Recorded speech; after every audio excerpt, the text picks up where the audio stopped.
Indian premier ലീഗിന്റെ ചരിത്രത്തിലെ തന്നെ ഏറ്റവും വലിയ വഴിത്തിരിവുകൾ ഒന്നിന്റെ ചുരുളഴിയുകയാണ് ഇപ്പോൾ.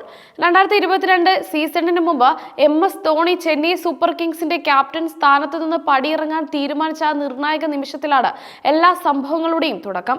ധോണിയുടെ പിൻഗാമിയായി ആര് വരുമെന്ന ചോദ്യം CSK മാനേജ്മെന്റിനും ആരാധകർക്കും ഇടയിൽ ഒരുപോലെ ആശങ്ക ഉയർത്തി. ധോണിക്ക് പകരം വെക്കാൻ സാധിക്കുന്ന ഒരാൾ, ടീമിന്റെ വിജയ പാരമ്പര്യം മുന്നോട്ട് കൊണ്ടുപോകാൻ കെൽപ്പുള്ള, ശാന്തനും സമയചിത്തതയുമുള്ള ഒരു നേതാവ്. ഈ നിർണായക ഘട്ടത്തിൽ ഫ്രാഞ്ചൈസിയുടെ തലപ്പത്തുള്ളവരുടെ മനസ്സിൽ ആദ്യം വന്ന പേരുകളിലൊന്ന് KL രാഹുലിന്റേതായിരുന്നു. അതിന് ഏറ്റവും വലിയ കാരണം മറ്റാരുമായിരുന്നില്ല, സാക്ഷാൽ ധോണി തന്നെയായിരുന്നു.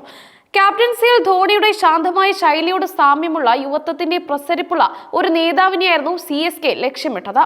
അതിലുപരി വിക്കറ്റ് കീപ്പിംഗിൽ കൂടി രാഹുലിനുള്ള കഴിവ് ടീമിന് ഒരു അധിക ബോണസായി കണക്കാക്കാമെന്നും അവർ വിലയിരുത്തി. അങ്ങനെ IPL മെഗാലയലത്തിന് തൊട്ടു മുമ്പേ ചെന്നൈ സൂപ്പർ കിങ്സ് രാഹുലിനെ നേരിട്ട് സമീപിക്കുകയും ധോണിയുടെ പിൻഗാമിയായി നായകസ്ഥാനം ഏറ്റെടുക്കാൻ ക്ഷണിക്കുകയും ചെയ്തു. ഏത് യുവതാരവും സ്വപ്നം കാണുന്ന ഒരു അവസരമായിരുന്നു അത്.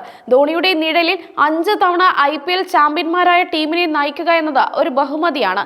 എന്നാൽ ഫ്രാഞ്ചൈസിയും ധോണിയും ഒരുപോലെ ഞെട്ടിച്ചുകൊണ്ട് രാഹുലായി ഉയർന്ന ഓഫർ നിരസിച്ചു. രാഹുലിന്റെ ഈ തീരുമാനം CSKയുടെ ദീർഘകാല പദ്ധതികളെ തകർക്കുന്നതായിരുന്നു. ധോണിയുടെ ശുപാർശയിൽ രാഹുലിനെ കേന്ദ്രീകരിച്ച ചില നീക്കങ്ങൾ ടീം മാനേജ്മെന്റ് രഹസ്യമായി ആസൂത്രണം ചെയ്തിരുന്നു.